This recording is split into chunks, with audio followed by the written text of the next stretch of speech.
beer gardens, outside areas in restaurants, parks, outside the school gates be banned. There's a new report out by the Royal Society of Public Health, and they say yes, it should be banned. They say ban them. Duncan Stevenson, who helped compile that report, is with us now to tell us why he wants the ban to go further. And Rob Lyons. Rob is from Action on Consumer Choice, who, obviously, Rob, you are well against this. Outline why. Because I think it's illiberal, I think it's unnecessary. The indoor smoking ban at least had this vague justification that non-smokers would be sitting in other people's smoke, and therefore there was some small risk maybe of getting some ill health effects. But there isn't that justification at all. Outdoors, the smoke is just going to drift away, you're not going to be sitting in it.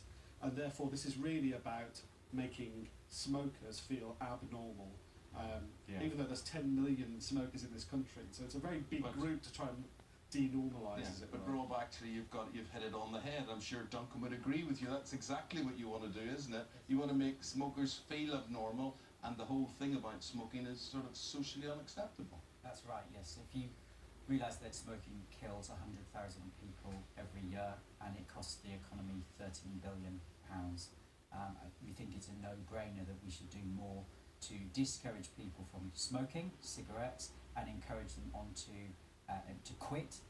Partly that could be achieved through encouraging them to take safer forms of nicotine, such as through nicotine replacement therapy and increasingly electronic cigarettes. If you see people vaping, whatever it's called, it still looks like they're smoking. So the whole thing, if there are children sitting in a outside of school or in a restaurant outside, if someone's vaping, it still looks like smoking. So you're not really removing the image of smoking, are you? I think one of you've got to ask yourself the question, why do people smoke? And they smoke for two reasons, mainly. One is to get the nicotine hit, and second is something to do with your hands. It's the habit of smoking. And actually we need to tackle this nicotine addiction by moving people onto safer forms of nicotine. Are you all addicts, smokers? No, I think people enjoy nicotine, and one thing we actually agree on is that we both think that e-cigarettes are a really good thing. They do allow you to have most of the, if you like, the ritual of smoking and the nicotine without any of the harmful effects, and that's why a lot of people are choosing. Do you vape, Rob?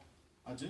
Yeah. Do you smoke as well? I'd like a cigarette in the pub as well. But then, but why do you do both? Should you not do one or the other? Because they're slightly different beasts. The vaping's good because it feels very clean. You know you're not doing yourself any harm by doing it. You can do it pretty much anywhere at the moment. But you see, when you said there you're not doing yourself any harm, and just going back to Duncan's argument there as well, you talk about freedom. Yeah. But if you know you're doing yourself harm, that suggests to me that you're out of control, that you don't have freedom, that the cigarette controls you.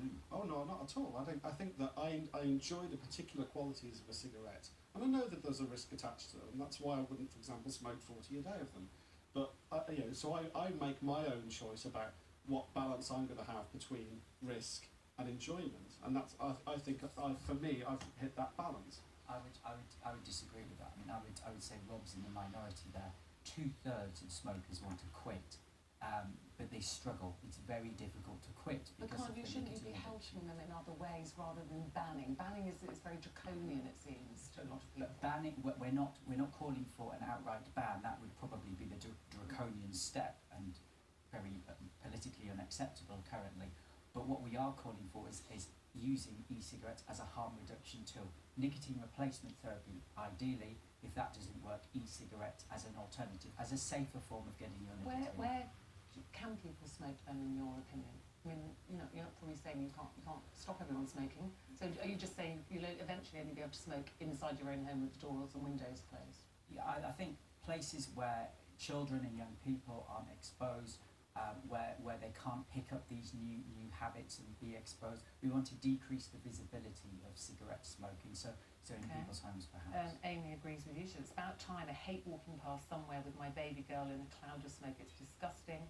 Kelly says, I think smoking should be banned altogether. Why should people have to suffer through second-hand smoke? But can I just say, see that hail of smoke business walking past with your baby?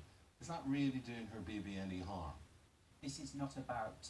So it's not doing her baby any harm. This is not about passive smoking. This is more about denormalising smoking cigarettes. So would it say, Duncan, that people are going to have to get used to, because if it doesn't happen sooner, it'll happen later, that the whole socialisation of smoking, in the way you see, look, I'm not a smoker, right?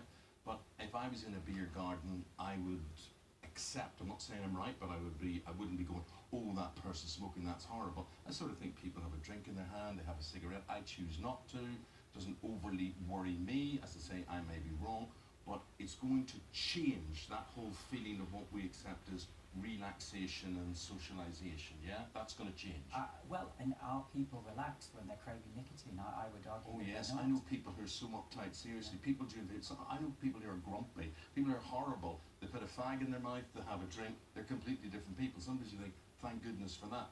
May kill them, but they're nicer. We're talking of outside in beer gardens. Danielle says there should be a place for people to smoke in beer gardens, but away from tables where people are eating. Outside sometimes. Well, I think these things can be managed by the people who run the bar, or if you're eating and somebody's like smoking, there's a group of people smoking next to you, say, could you just wait 5 or 10 minutes while I finish eating? We can discuss these things with each other. In terms of the nature of the social experience, though, it is going to change very dramatically if smokers aren't allowed to smoke outside, because they won't be in the pub. Okay, They'll guys, be somewhere else. Hoping, should the ban on public smoking be extended? We want to hear from you this morning. Duncan's had a say, Rob's had a say, for and against. Thank you both very much indeed. Appreciate that. Thank you. No.